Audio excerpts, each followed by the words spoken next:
It's the sensation you've been hearing about. That's right. Prize-linked savings is here. Open a savings account now for as little as $25, and you could walk away with $100,000. It's the no-lose lottery. That's right. Cash prizes are waiting for you. Save now and win bigger. Call now and cash in. For a limited time only. Void where prohibited. In the last episode of this podcast, we started to tell you about a new idea, a new financial instrument that takes advantage of one of America's favorite pastimes, gambling. So 2 out of 3 American adults report gambling, and it's 50% say they play lottery. The next closest is casino, which is, about 1 in 5 adults. Ah, the lottery. We love it. For a couple of bucks, you buy the chance to change your life. This asymmetry is called skewness, and it generates hope, irrational hope to be sure, and too much of it, for that life-changing payout. We feed that hope by buying lots and lots of lottery tickets, about $60 billion worth a year, most of which is essentially poured down a big hole. And the people who pour the most are the ones who can least afford it. The people who don't make much money to start with and who generally don't manage to save any money. So, what if you could attach the thrill of skewness to the boring old prospect of saving money instead of pouring it down that hole? This is already happening in 20 countries around the world. It's called a prize-linked savings account, or PLS. Some people think the idea is ripe for transplanting to the U.S. Just one problem. It's illegal. Why? Well, because legally, a PLS plan is a lottery. And the only lotteries allowed in the U.S. are the lotteries run by the states themselves. But there's a chink in that monopolistic armor. In Michigan, a small group of credit unions has taken advantage of a loophole in state law to set up a PLS program they call Save to Win. Here's its first big winner, 87-year-old Billy June Smith. So you put $75 of your own money into a credit union savings account. Right. And as a result, you were entered into a lottery for which you won $100,000. Right. Well, that sounds like a pretty good deal to me. What do you think? Well, it is. It has helped me a lot. Now, tell me what you've done with the money, Billy. Well, I've had to replace the furnace just a month ago. And I've put in water softener. And I have put my money aside for the taxes. And I do have another savings that I don't touch for just so long. And I can add to it then.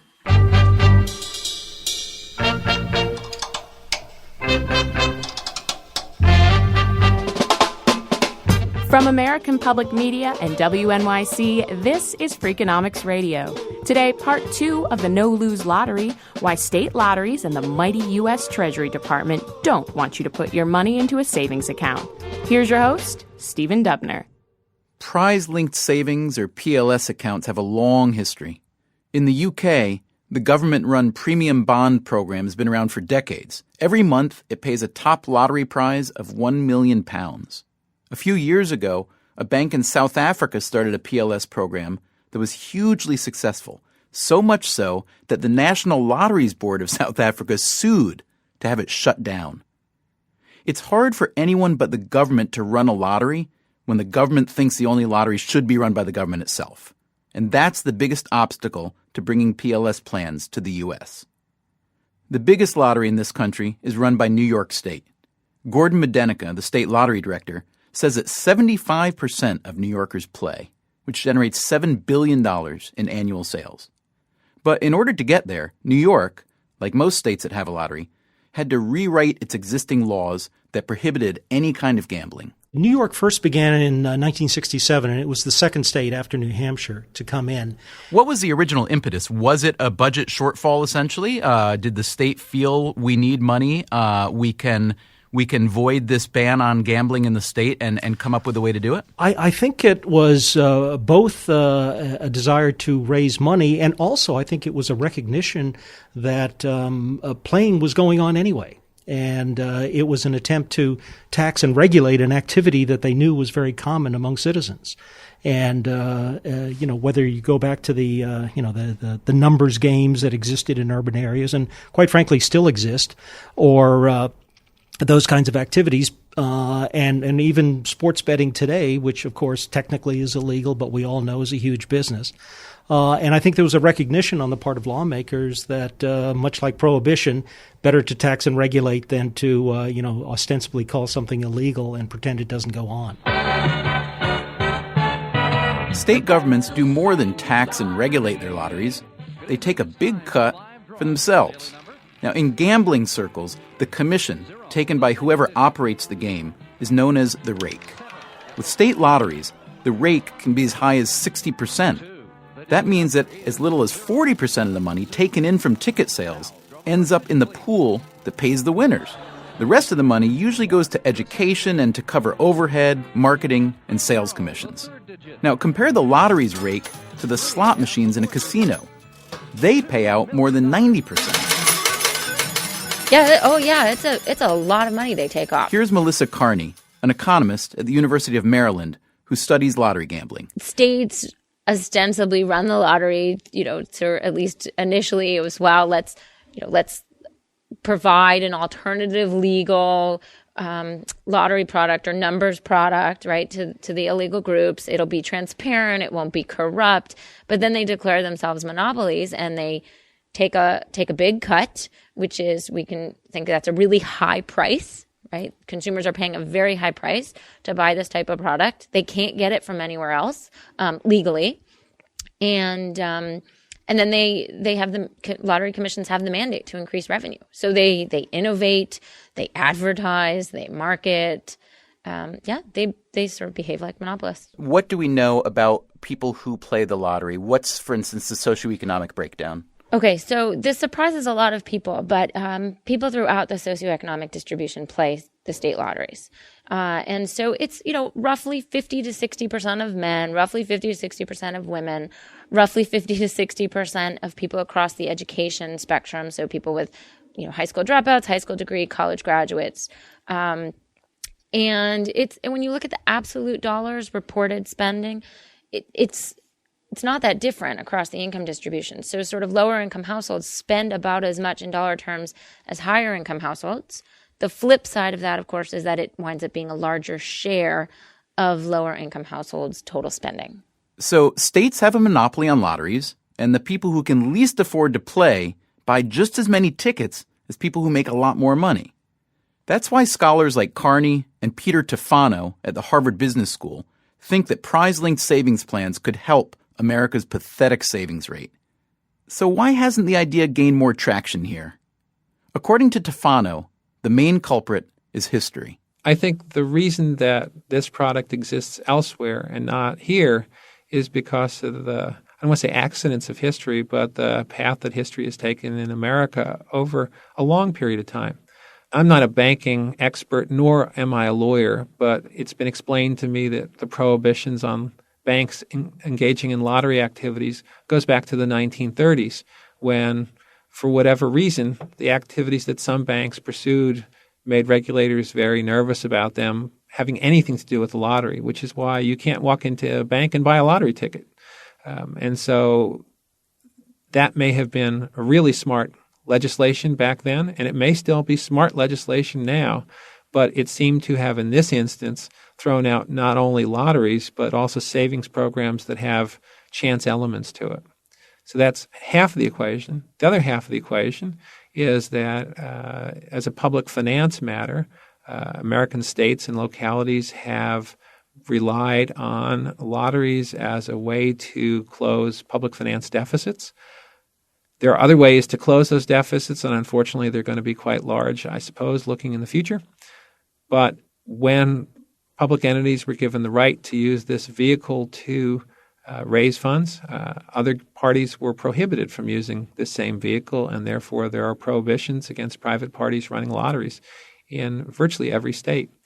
So the combination of laws to try to protect, I suppose, the safety and soundness of banks and laws to permit states and local governments to have a kind of preferential access to this form of funding has led to the situation where I think this product, which no one ever meant to outlaw, has become outlawed. Outlawed. Coming up, we run the prize-linked savings idea past a couple of state lottery commissioners. They are not enthusiastic. And we bring it to the U.S. Treasury Department. They don't like it so much either.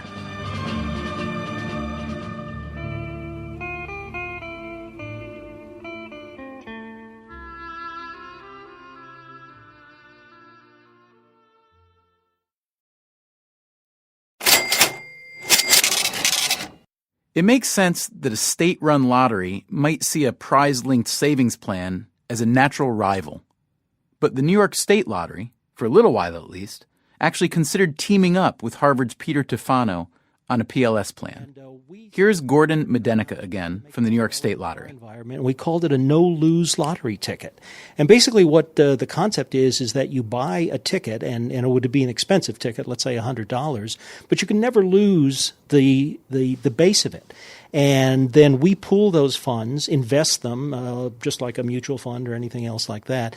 And then the investment gains become the prize pools. And then every month or so, instead of earning almost 0% on a savings account, there's a lottery and different account holders win prizes just like you would with a lottery game. So we went through a lot of this research and we presented to the FDIC. And this was an FDIC committee on trying to encourage a higher savings rate among low-income people, and also to embrace what they refer to as the unbanked, and to get low-income people to use banking facilities and financial services better. Medenica says he couldn't make the math work for the New York State Lottery. But for the Florida Lottery, it's not about the math. It's about the law. I asked Leo DiBenigno, the Florida Lottery Secretary, what he thought about a prize-linked savings plan. From a purely lottery perspective, I think the Florida Lottery is the only entity in Florida that can operate a lottery game. So if what you described is legally a lottery game, then I've got to say that it probably sounds illegal under current Florida law. States protect their lotteries because the lotteries bring in lots of money for the states. Some money goes to education and other worthy-seeming causes, but even DiBenigno admits that's not what motivates people to play. I think people, Floridians in general, are players. They like the idea that that the money they spend on the lottery, that a portion of it, and in this case a significant portion, does go to fund education. But I'm the first to say that they don't play the lottery, by and large, to help fund education in Florida. People play the lottery to win. They like the prizes. They like the excitement. They like the fun, the possibility of winning, sometimes $10, $20, $50, and sometimes many multi-millions of dollars. I think the funding to education is ancillary. It's an extra bonus that the public views the lottery as a different and unique and fun way to be able to fund at least some of the things that our education system needs. The lottery has famously been called a tax on the stupid. You get terrible odds, and the state rakes off a huge amount, converting your hard-earned cash into an additional schools tax. Now, you can understand why a state lottery commissioner like Leo DiBenigno of Florida likes things just the way they are. But what about the other government officials who work on things like consumer protection?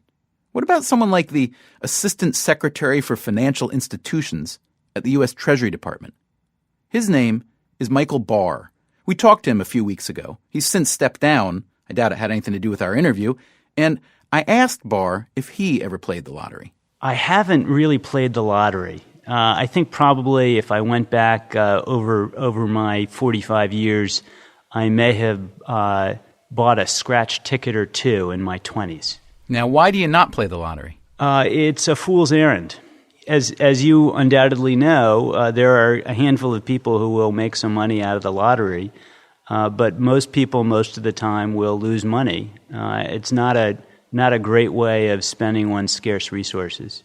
I don't know if you're aware of the pilot program that's been happening up in Michigan with the 8 credit unions, where a prize-linked savings program is actually underway. The first lottery-type payout of $100,000 was awarded this year. Are you familiar at all with that? It's called the Save to Win program.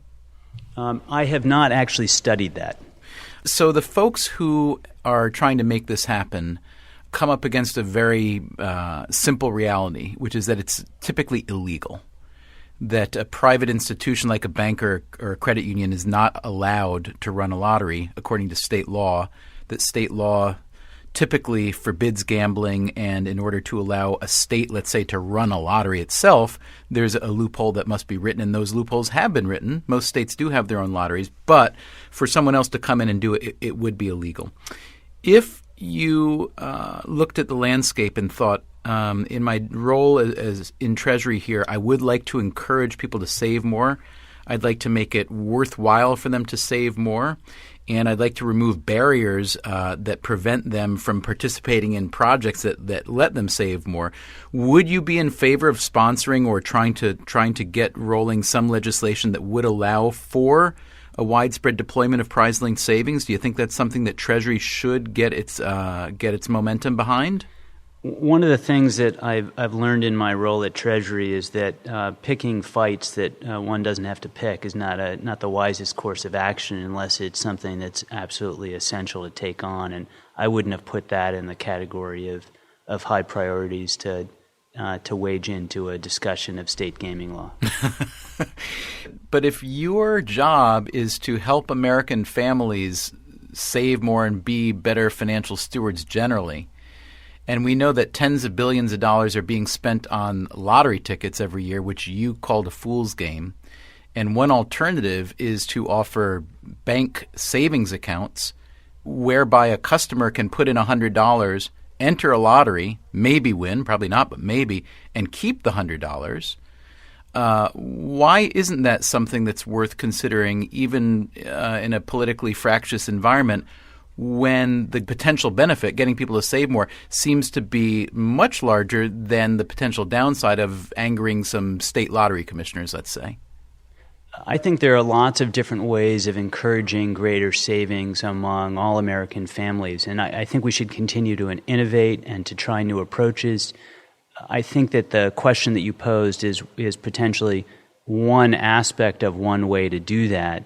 I don't think we yet know enough from the research to say it's the kind of thing that we think needs to happen on a wide scale in order to be effective. And I think that we have a number of potential strategies to help meet the needs of American families to save that we haven't really fully explored and that maybe raise somewhat lower set of issues and barriers.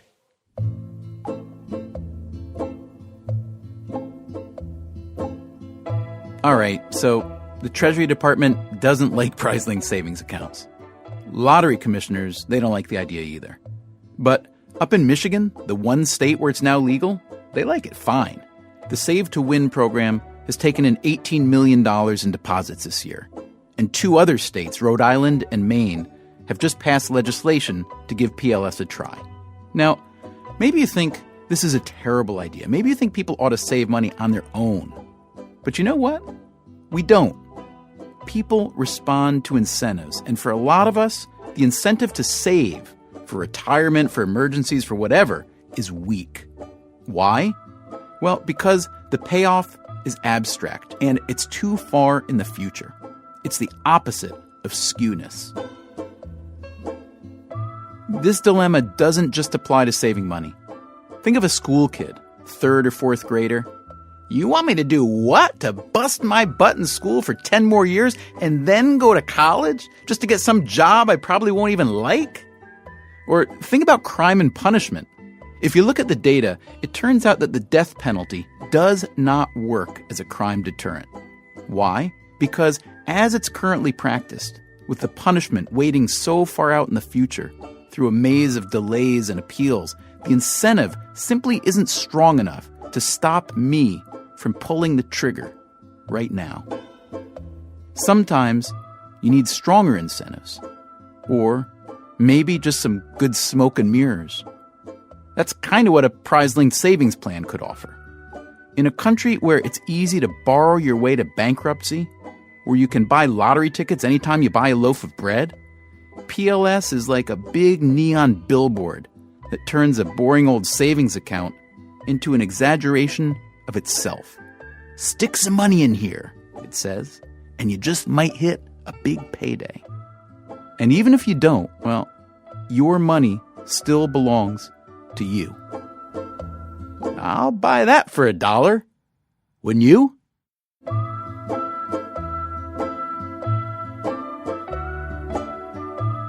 Freakonomics Radio is a co-production of WNYC, American Public Media, and Dubner Productions.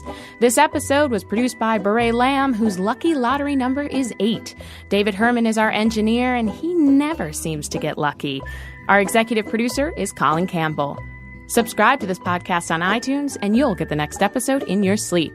You can find more audio at Freakonomicsradio.com.